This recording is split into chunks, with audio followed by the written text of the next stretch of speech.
All right, we have lawyer and public affairs analyst Fred Nzaka with us in the studio to talk to us about this. And with him also in the studio is the Secretary General of the Ijaw Youth Council, Alfred Kemekpado. Good morning to you, gentlemen. Good morning, Nancy. Good morning. Nice to see you both. All right, let me start with you, Fred.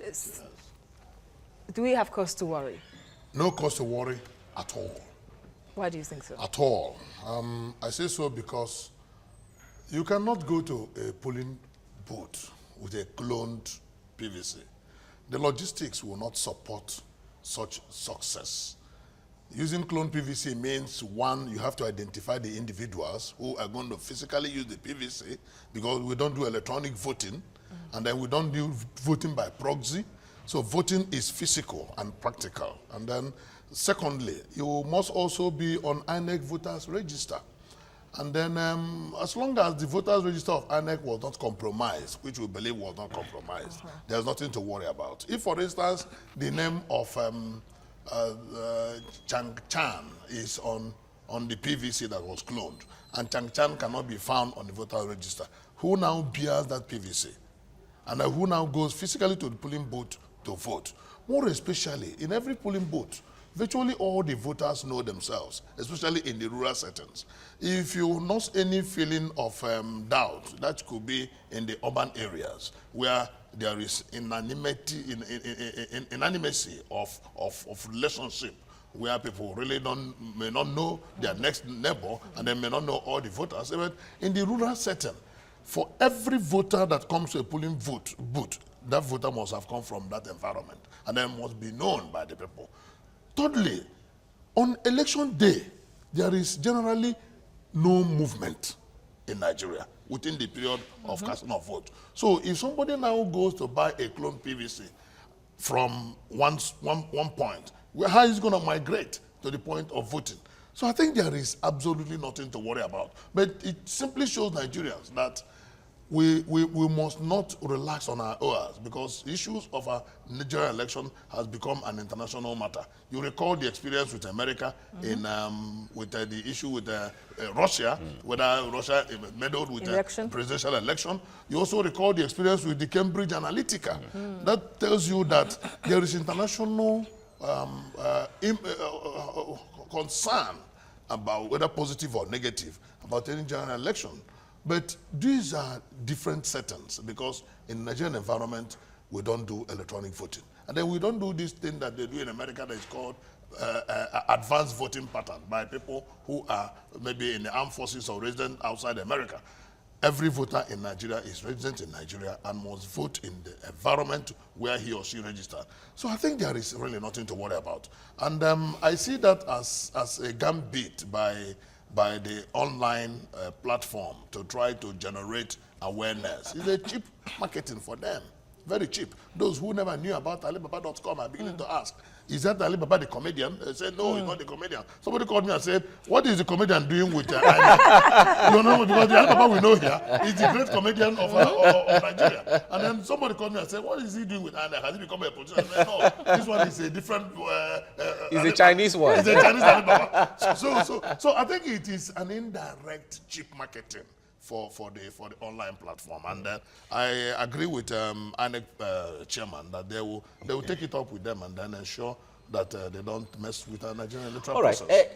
Well, that could be a perspective of seeing it maybe as a cheap marketing, as you would say. But the point there is, Alibaba, as far as the ratings, international ratings are concerned, is one of the top 3 online marketing platforms in the world. Yeah. And one would wonder if at this point they'll be looking for marketing or looking for publicity or PR, maybe even in a developing country like Nigeria, when they're already very popular in the US and popular in China. But Alfred, let me come to you on this.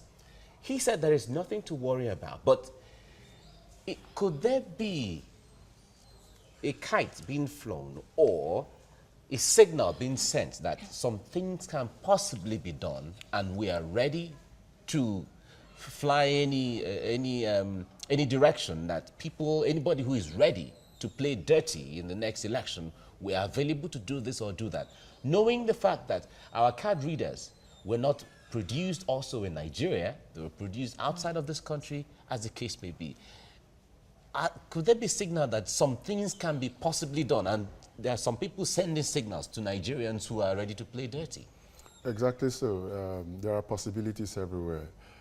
If we say there is nothing to worry about, I can align with that, but there is so much to interrogate about.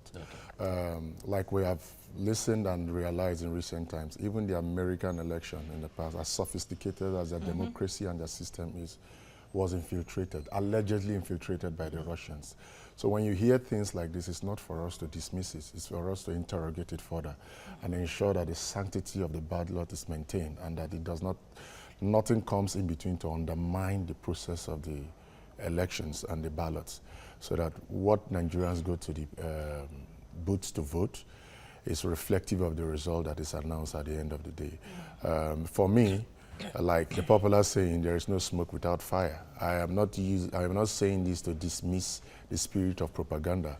It's for INEC to begin to block whatever pitfalls and holes she has. After all, the machines were not produced by INEC. They were contracted to people. The so-called card readers were not produced by INEC. It was contracted to people.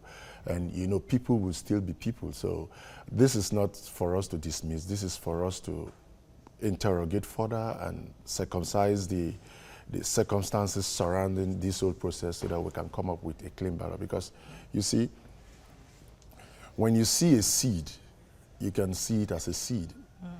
But wisdom tells you that you must see a seed as a potential tree that can give birth to many more seeds. You know, going to the ballot does not just mean voting. It has security implications, it has many more implications, it has economic implications, it has social implications. We can't afford to go into the next round of elections in this country and come out sour. Let me give you a practical example. There is a saying now that when you hear people say in the plateau that they lose children, it sounds like story, but until you get up, wake up, and think of your child you have in your house, that it is that your child that is dead, that is the only time you can relate it to how those in the plateau are feeling.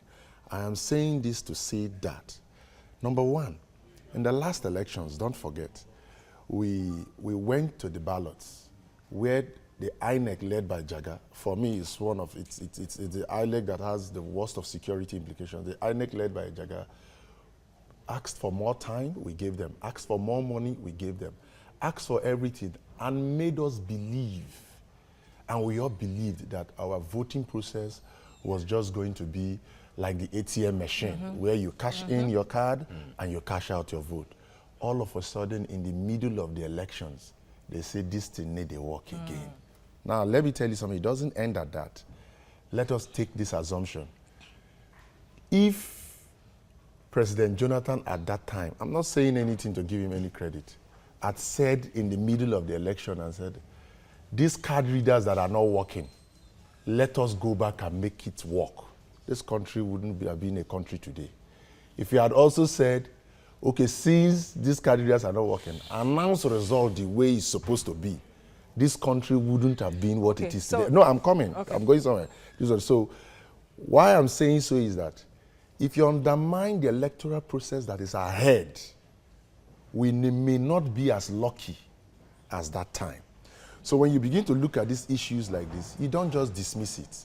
I'm not saying you should give validity to it, but what I'm saying is that we should interrogate it properly and ensure that the process comes out smooth and good, keeps this country safe and fine, so that it is reflective of the ballot, irrespective of who wins or who doesn't win. The chairman of INEC understands this. Exactly. Nigerians understand this, and the chairman of INEC understands this, and that's why he announced that there would be a systematic upgrade of software and hardware of the smart card readers. Oh, he even said there would be a systematic. Yeah. That's an admission of a problem that may not have been.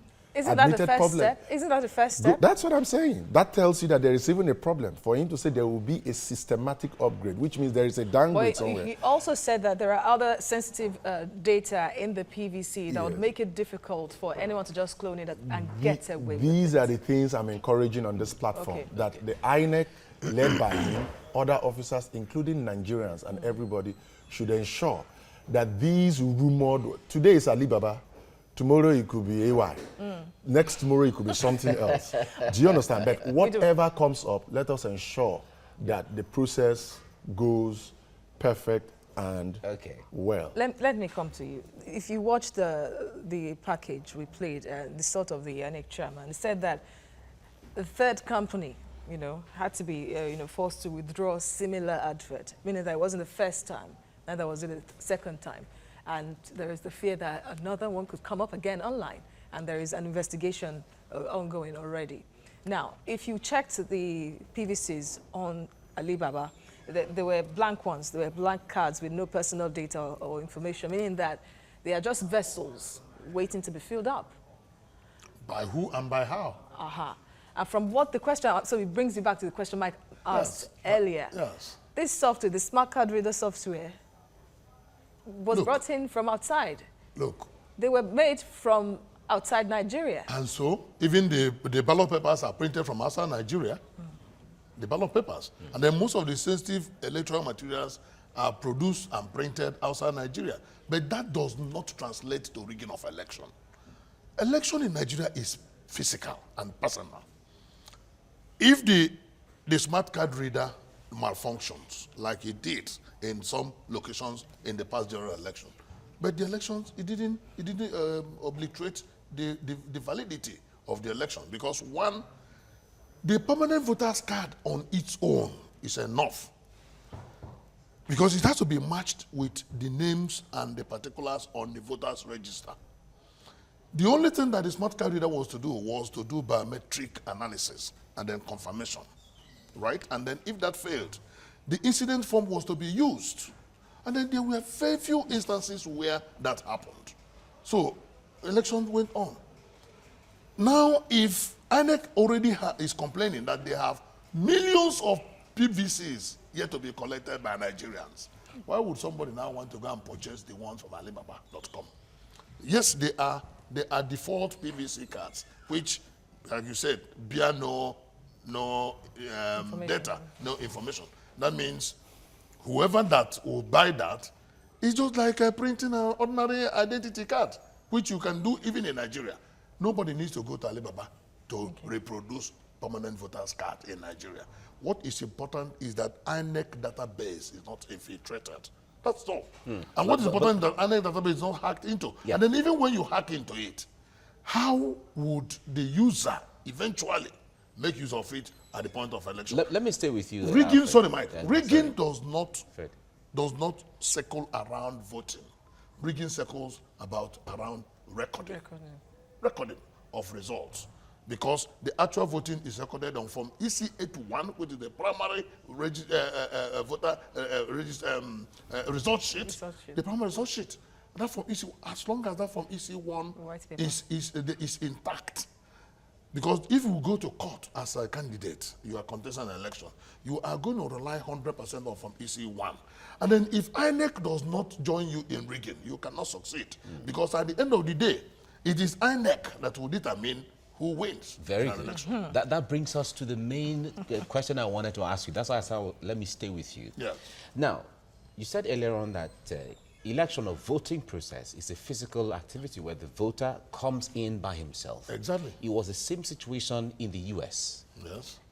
When we hear allegations of... No, not completely. In the U.S., for instance... Yeah, they have electronic voting system. Yes. We don't have all that complete. We don't have that, But the point there is, INEC REC, or Resident Electoral Commissioners of INEC, some of them have been standing prosecution for the past few months. Some of them are facing all the disciplinary action for insider and corruption cases as a case. And that's why I said that if INEC does not join you in rigging... Yeah, remember the underage voting that exactly. Nigerians had to bring, which they denied in the first place? Kano. But we saw how that issue went. But the point there is, there was committees set up to look into the issue of Kano and all of that. But Nigerians are still not satisfied by the outcome. But the election has come and gone. Yeah. Now, in this issue now, like I said earlier, what if there are insider players?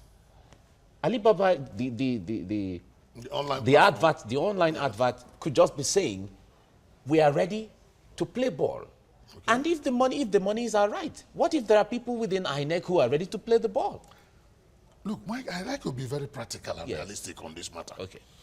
If the people like to play ball, are they going to import the ghosts? Are they going to import the ghosts to come and physically vote? That's the critical question. Now, if in a polling Didn't booth, we have Mike Tyson at one point in our voters? that was a corruption Okay. of INEC database. And even if INEC database is corrupted as we speak, when we had Mike Tyson on the voter register, did he come to vote? Did anybody bear the name Mike Tyson and stood on the line to vote with his image and impression? Remember that in every PVC, there is physical capture of the image of the voter. Yeah, but if Mike Tyson didn't vote, we don't know if Michael Jackson didn't vote somewhere else.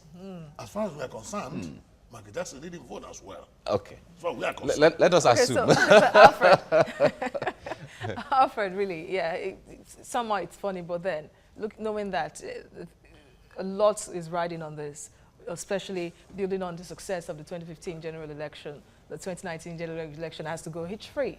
So, looking at a country like Kenya that is already using computer-based election system, it's, you know, using ICT. The core of its election is based on ICT.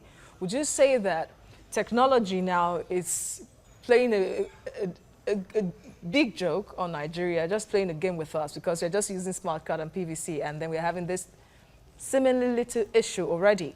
So if we go fully online, you think there could be more challenges because that's the call by many Nigerians. The basic truth is it still lies in INEC. Like, I don't like to be theoretical with these kind of issues. I like to be practical because I have been practically on the field in elections, especially in Bayelsa.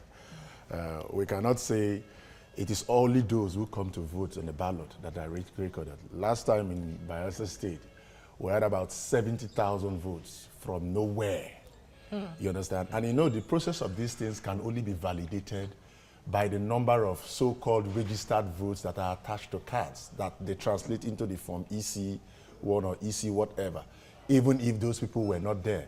So you can't undermine these processes. We understand where members of institutions, probably INEC and other related institutions, collude with those who are willing to write these results. So you can't practically say voting is local and it has to do with only those you see on the floor. It's a process.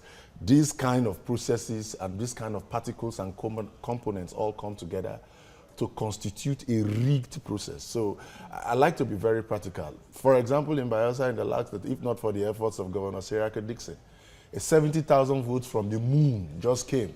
But when we went back practically into the voting, 70,000 votes came down to about 30 or less than something. So we can, it's not just peculiar with Bayelsa.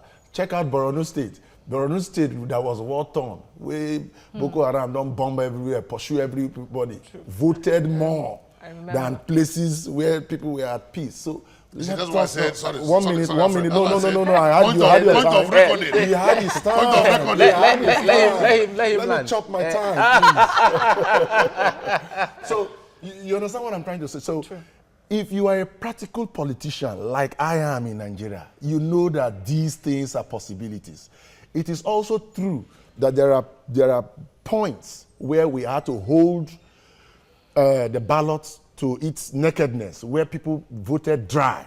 But that didn't defile the fact that there were some units and polling units that were existing under Iroko trees and bushes and shrines in other places. So, you see, the accumulation of all of these things is what makes the result. And politicians do this and say, go and wait for me in court, with the mind that when they climb on the position, they can take advantage of the influence, the affluence, and the fiscal facilities. By that, I mean the monetary to influence the judiciary. So all of these things make we avoid. I'm putting to mind the rumor, you know, earlier. I think, Mike, we talked about it months back that there was a plot, though it has not been substantiated, that some illegal polling units could crop up during the election, and then it has been debunked anyway. But it's happened in the past. Yeah, there were concerns and there were fears. So if these fake PVCs now get to such places that are not even recorded.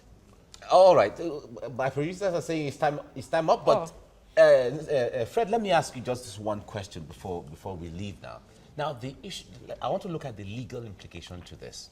Someone has made a comment to say that what Alibaba has done by allowing its platform to advertise, or even whatever it means, its platform to be used for this, can undermine democracy in Nigeria. What are the legal implications of this if Nigeria wants to take it up? It cannot undermine democracy in Nigeria if INEC does not undermine democracy in Nigeria. If they like, let them advertise it in all the platforms all over the world. If. It will not. Conditional clause. If. No, it will not. And it has no legal implication. Alibaba is a sales platform. They can. The only thing they may not advertise is human beings because of laws against trafficking. So they can advertise anything. It really does not make any meaning as far as I'm concerned. What is important is that INEC holds its own and ensures that its database is not compromised. Right. And then, because politicians will always look for ways to undermine INEC to their own advantage. But as a electoral umpire, if they hold their grounds, nobody can make success out of such undermining effort. That's my point. We have to leave it here now. Fred Nzeko, a public affairs analyst and lawyer, thank you for coming on the program. Thanks a lot. And Alfred Kemepado, your surname sometimes sounds, when you come to the P, they sound me sometimes when you're about pronouncing your name. Exactly. But it's Kemepado. It's Thank you so Kemepado, much for please. coming Thanks as for having Secretary me. General, Ijaw Youth Council. Thank you Thanks for coming. coming. Thank you. Yeah.